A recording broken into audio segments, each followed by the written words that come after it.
All right. I want to talk a bit about superintelligence because I think it's the most important issue of the future and probably not even that distant future. Again, I'm writing about this right now and I plan to publish a paper later this year on this subject. But in the meantime, I wanted to get this YouTube channel up and running so that I can share my perspective on things as they unfold real time, especially because AI moves so quickly as a field. And also, I think there's been kind of a hesitancy on my part to not want to share my takes until they're fully formed, as in like published. But the reality is that the world we live in is messy, and I think that it's better to, as they say, like iterate and put your takes out there into the world and test them, and rather than just kind of like uh, try to think things through just on your own, like actually engaging with the world rather than just writing this paper. Although I think that the paper. Obviously, there's an important side to solitary work on that front too. In any event, let's talk about superintelligence. So if I just Google superintelligence right now, top stuff that's coming up about it is Meta. Meta, really, all the tech companies right now are pushing towards this uh, superintelligence. And if I look up what is superintelligence, Wikipedia. Superintelligence is a hypothetical agent that possesses intelligence surpassing that of the brightest and most gifted minds. So right away, I'll just say I don't really like the language being used here. Like brightest and most gifted is pretty subjective, and it could be a lot more technical. What I would say is superintelligence is a hypothetical, but I think hypothetical cheapens it. It makes it sound like it is a thought experiment when I think it is a future reality. So I would say an eventual instance of an autonomous AI system, agents meaning autonomous. Think of like autonomous weapon systems that can uh, take lethal action autonomously. It means they're making decisions independently of human oversight. Um, so, like operating independently, I would say is like a function that a human would generally do. That possesses intelligence surpassing that of the, replace here, brightest and most gifted minds with the most intelligent humans. So I would say that often comes in fields like science and math and technical hard sciences, but I don't think it is at all limited to that and can also have geniuses in art and music and so forth. And it stands to reason that superintelligence would also surpass humans in these domains as well. And if you scroll down here, I will say this page is not great. Some of this stuff written down here I think is literally written by AI, which is ironic if true. But this chart is quite good. It shows how fast AI progress moves in these various skills. This graphic's a bit dated now. I think it's like 2023. But it, what you can see is like these near vertical lines for all these different colors for all these different activities, where human baseline here is put at 0, and before 0 you have AI performance that is worse than human, and then past 0, once the curve goes above 0, the AI has exceeded human performance. And what you see in the 2020s that's kind of crazy is all of these lines start shooting up vertically, and even if they haven't crossed the line yet in this image, we're now 2 more years later where I would say a lot of these have crossed the line and are above the line even in some cases. But from the broad view, super intelligence, think of an AI system that is more intelligent than the smartest humans. I think of it, from that perspective. You might think of Terence Tao is often viewed as like perhaps the smartest mathematician in the world today.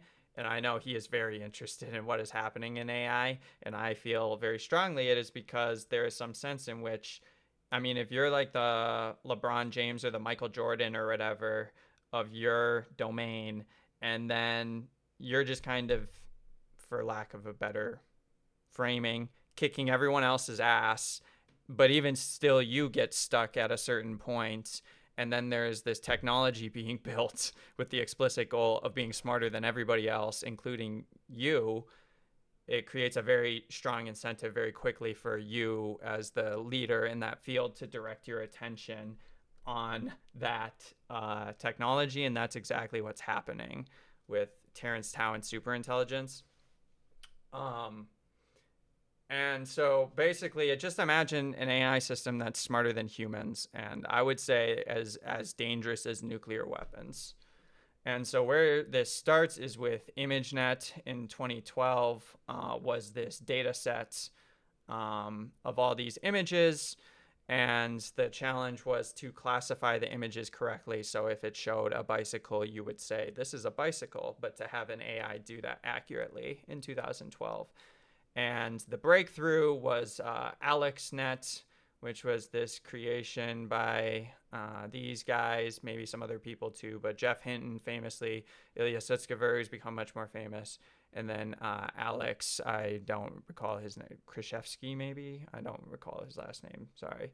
But in any event, what they did was use what's called a neural network structure, which had been known before but not used with GPUs in the way they used it as a machine learning architecture to classify these images correctly.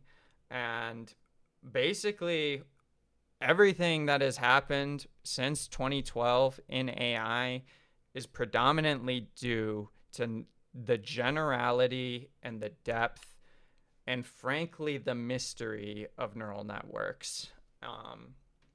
And I'll probably end up making lots of videos about neural networks, so I don't want to get that into the details of this. But essentially, it is a structure for computing information and, in that case, making predictions of what is going to happen based on training data and so forth.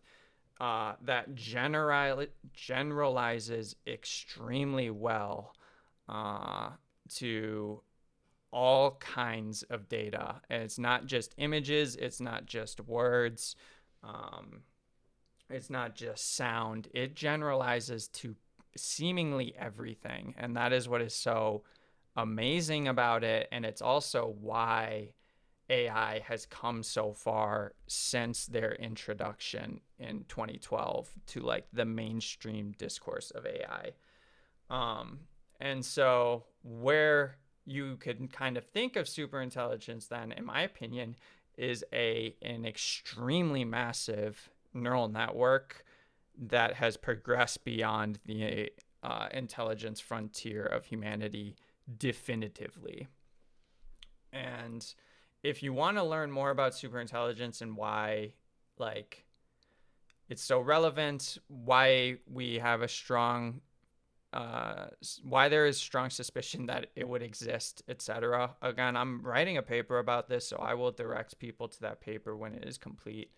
But in the interim, I think Nick Bostrom's Superintelligence is very good, even though it's from 2014. You do have to skip some stuff. He talks about how it could happen and stuff. Some of the stuff isn't quite as relevant, but when he talks about like the physical advantages of digital systems, why digital systems created in the manner that they are might have certain incentives that are alarming, etc. It's a very, very insightful book that there's a word for it. I would say like visionary, like the amount of detail and depth that he went into with this book for it being in 2014, like he was seeing way further ahead than most people. I do think people like Altman were also seeing ahead like this, but Nick wrote about it publicly the way he did. I asked AI to visualize it, what superintelligence would look like in a more concrete way for people. and got 3 images. They were not stellar, but it went with this motif of a brain, which again you could think of as a massive neural network, interfacing with the scale of the globe. And it did a similar thing here. I think this one's a little more aesthetically pleasing and well done. Then for this one, it went for like a chakra, I don't even know, singularity, space nebula. I don't even know what this is, but it's more of a spiritual tone here. And I want to ground the discussions and the points I bring up here in more concrete and like real world stuff, not just visualizations. So if you want to learn more about like how this is a real thing, I would suggest checking out openai.com/index/introducing superalignment. And this was written by Ilya. And if that name looks familiar, it's because he was the guy right here who made the 2012 breakthrough. So who along with his lab made the breakthrough.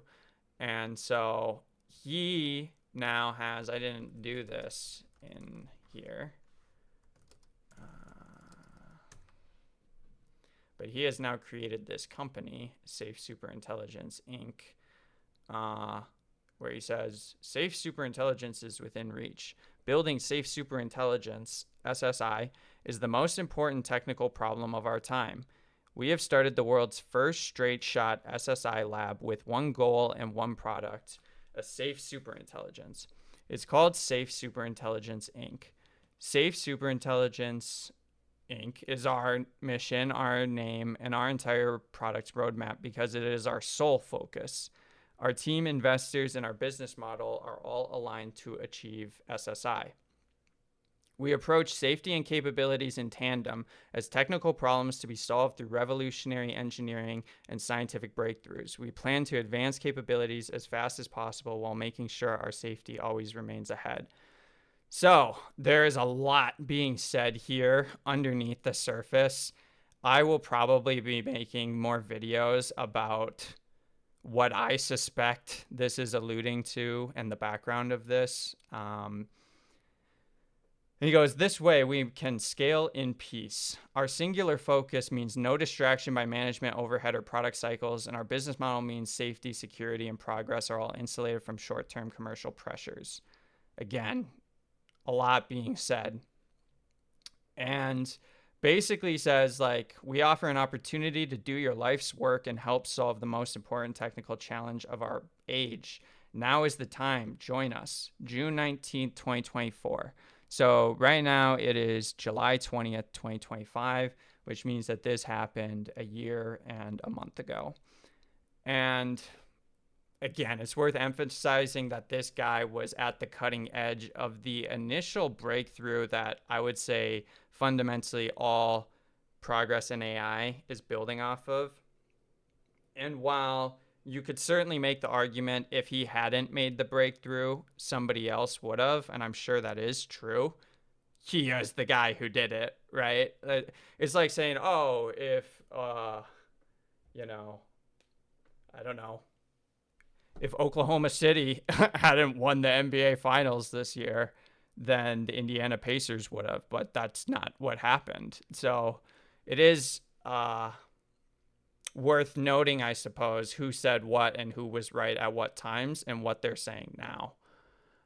And so, bringing it full circle, a few years ago, 2 years ago, OpenAI and researchers there, when he was there, Ilya, and this guy, Jan Lakey, and contributors Leopold and others from the Superalignment team. So these are people at OpenAI. Some of them might still be there, but these two guys are not, and neither is he. They basically write in this how superintelligence will be the most impactful technology humanity has ever invented and could help us solve many of the world's most important problems. But the vast power of superintelligence could also be very dangerous and could lead to the disempowerment of humanity or even human extinction. While superintelligence seems far off now, we believe it could arrive this decade, which presumably this decade, 2023, would mean the 2020s, mean maybe by 2030. Managing these risks will require, among other things, solving the problem of superintelligence alignment. How do we ensure AI systems much smarter than humans follow human intent?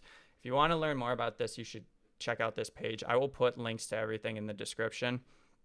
And so that was OpenAI, but if we look at Google, this is a parrot paper from Google DeepMind, and you can do a control find here.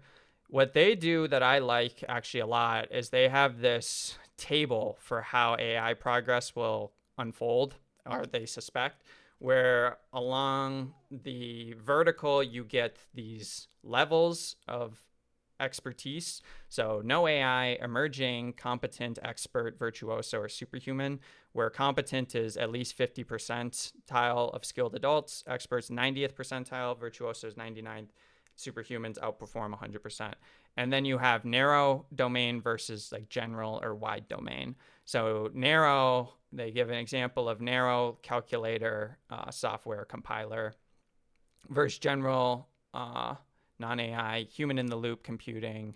So basically what you can think of as narrow is like, can it do one thing very well? Can it predict protein folding extremely well? Can it do grammar perfectly, etc.? Stuff like that.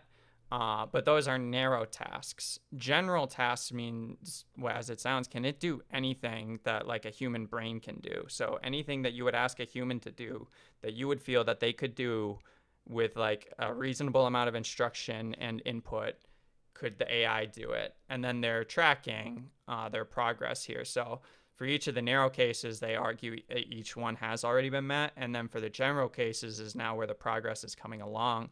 And superintelligence would be the last thing. And you might say, oh, well, it looks like we have a lot of time because we're only on step 2. Whoa, hold on. I'll go back up. Where are you at? We're only on step 2 of 5. So we have step 3, or we're only on even step 1, as they put it, of like 6. Okay, it's kind of confusing. 0. So there's 1, 2. We're on step 2 of 6. So we have 4 more steps. So we have plenty of time. But they put in here that the progress might be nonlinear. Note also that the rate of progression between levels of performance and or generality may be nonlinear. And what they mean by that is that like we might get to level 2 and then shoot up quickly to level 3, or we might get to level 3 and then shoot up quickly to 4 and then quickly to 5. Whereas these ones might be more gradual. And what I like that they put in here is the highest level in our matrix in terms of combined performance and generality is ASI, artificial superintelligence. We define superhuman performance as outperforming 100% of humans. For instance, we posit that AlphaFold is a level 5 narrow AI, superhuman narrow AI, since it performs a single task predicting a protein's 3D structure from an amino acid sequence above the level of the world's top scientists. Basically, what they're saying is like, obviously scientists cannot predict a protein's 3D structure from its amino acid sequence. That's like looking at grains of sand and then telling me like what the house will look like or something. So obviously a human can't do that. They have gotten an AI that can do that in that narrow domain. And then ASI is doing that in the broad domain. And so these are, like I said, more technical grounding. I think this was last updated in 2024, June 2024. And on a more big picture level then, if you're not interested in the technical stuff, you can see what the leaders say. So Dario Amodei. This guy is the leader of the lab, AI lab Anthropic.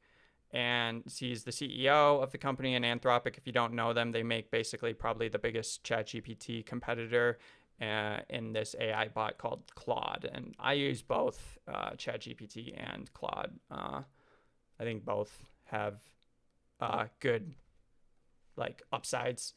And so Dario wrote this essay somewhat famous in the AI space, probably called Machines of Loving Grace, where he basically lays out, he doesn't call it superintelligence, but he lays out like why he suspects there's going to be like very, very powerful AI systems soon. And so he goes, what powerful AI, I dislike the term AGI, will look like and when or if it will arrive is a huge topic in itself. It's one I've discussed publicly and could write a completely separate essay on. But he goes on to say, essentially, like he culminates in a prediction of 2026 that he thinks that these powerful AI systems could emerge, or as early as 2026 and like maybe 2027. But we're now in mid 2025, so he's looking at next year. He's predicting by powerful AI. I have in mind an AI model likely similar to today's LLMs, but with some differences. In terms of pure intelligence, it is smarter than a Nobel Prize winner across most relevant fields: biology, programming, math, engineering, writing, etc. In addition to just being a smart thing you talk to, it has all the interfaces available to a human working virtually, including text, audio, video, mouse and keyboard control, and internet access. So he's saying like it's not just smart, it can like actually do stuff by interfacing with the world. It does not just passively answer questions. Instead, it can be given a task that takes hours, days, or weeks to complete, then goes off and does those tasks autonomously in a way that a smart employee would, asking for clarification as necessary. It does not have a physical embodiment, but it can control existing physical tools. The resources used to train the model, he basically like makes kind of a scaling argument here.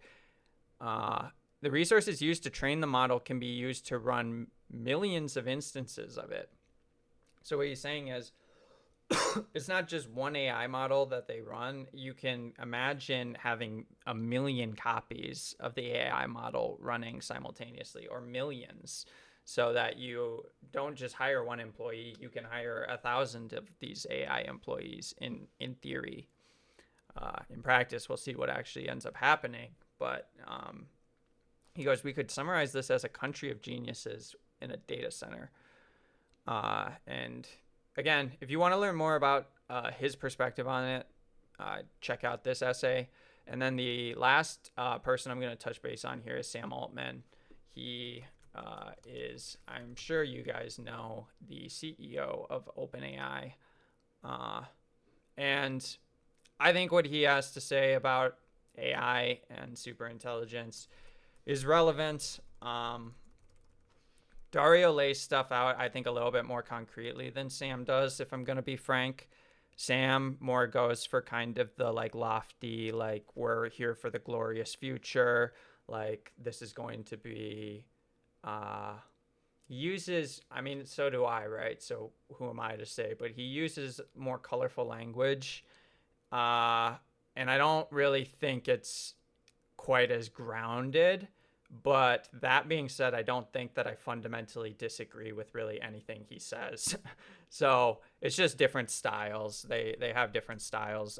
Dario comes across a little more technically focused.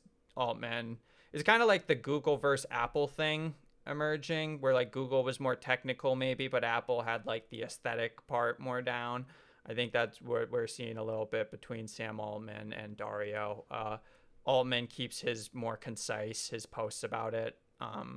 Again, who am I to say? I'm probably wrapping up like a 30-minute video here, rambling about superintelligence. So, yeah, that's what I have to say about this stuff. I will put the links to this stuff in the description, and there will be more content from me on this matter. If you're interested in this stuff, I would just check out those links and do a good old-fashioned control find and look for whatever you need, like superintelligence. And with that, we'll stop it here. Thanks.